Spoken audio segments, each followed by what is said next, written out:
মানুষের চোখে মানুষ বাজে, বেকুবের দলদের চোখে মানুষ বাজে না, তাই ওরা চিনে চোর বাটপার কতটি, যারা ধোকাবাজার প্রতারক। আর বেকুবের দলদের এই খোদাগুলাই চোর বাটপার, বেকুবের দলদের বিশ্বস্ত লোকে চোর বাটপার, যারা কিনা ধোকাবাজ।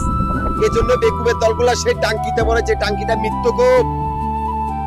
শয়তান শয়তান মানুষের কিছু করতে পারে না, যেহেতু মানুষ শয়তান থেকেও বড় শয়তান।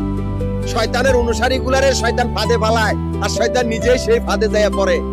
যেহেতু শয়তান পালাইতে পারে না, পরে নিজেরা মরে। মানুষটা কোথায়? আমাদের কোনো ধর্ম নাই, বা আমরা কোনো ধর্মের অনুসারী না। আমরা নিজেদের কক্ষপথ নিজেরা তৈরি করে সেই কক্ষপথের সামনে যাইতে পারি নাই। আজকের কথাগুলা সেই মানুষগুলোর জন্য যাদের চোখে মানুষ বাজে না। সামান্য তিনটা চোর, যারা কিনা সারা পৃথিবীর রাজা বাদশা বা রাজনৈতিক দলদের পথ। এই তিনজন চোর এর অধীনস্থ সন্ত্রাসী আস্তানাগুলা, এই তিনজন চোরের আত্মীয় স্বজন গুলা সারা পৃথিবীর রাজা বাদশা বা রাজনৈতিক দল। এই তিনজন চোরে আমাদের ব্যবসায়িক ব্যাংকগুলার বাড়িঘর গুলার চাকরানি গো চাকর। মানুষটা কোথায়? প্রথম চোর গাজীপুরের ব্যাংক, আসমানের ব্যাংক। সেই আসমানের ব্যাংকের 12 নম্বর কয়েদি ভোট বাজারের আশিক।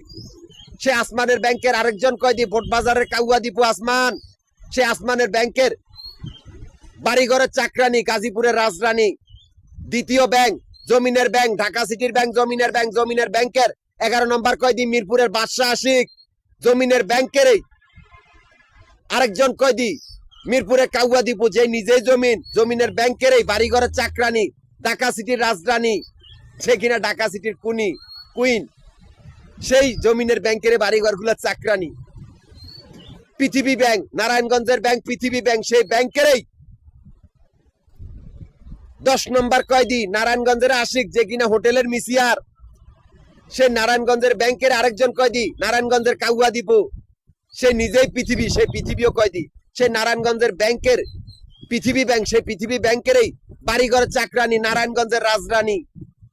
আমি আসমান জমিন আর পৃথিবীর মালিক। এই তিন দিকে শূন্য। জাহিদুল ইসলাম শূন্য ধরলে কারো কোনো অস্তিত্ব নাই। রাস্তার থেকে কর্মজীবন শুরু, এই রাস্তার থেকে তোদেরকে মারবো। তোদের সাহসটা বেশি, তোরা ভীতু হয়ে যাবি, তোরা আমার কিচ্ছু করতে পারবি না। বরঞ্চ তোরা নিজেরাই মর, নয়তো তোদেরকে মেরে ফেলা হবে। যেহেতু আমাদের ব্যবসা ব্যাংকের বাইরে। আমি ঢাকা, গাজীপুর, নারায়ণগঞ্জ 3টা জেলা সমিতির প্রধান, 3টা জেলা সমিতির অফিস, মিরপুর, নবাবপুর, মতিঝিলে 3টা জায়গার ভিতর আবাসিক বাড়িঘর বা হোটেলে ব্যবসা হিসাব করা হয়। এখান থেকে আমার অ্যাকাউন্ট চলিতেছে। অথচ মাফিয়া সে কুত্তার বাচ্চাগুলা, যাদের চোখে মানুষ বাজে না, তারাই আমাদের ক্যাশ কাউন্টার গুলার সামনে আস্তানা করেছে। আমাদের সমিতির অফিসিয়াল কাগজপত্র গুলা চুরি করে আমাদের সমিতির অফিসিয়াল কর্মচারী বা সমিতির সদস্য গুলার খুন করে এমন একটা পরিস্থিতি করছে যাতে না যায়। কি হবে? মিরপুর, নবাবপুর, মতিঝিলে 3টা জায়গা, 3টা শক্তিশালী জল্লাদখানা, যেখানে অজাতার বেজর মারার বাহিনী।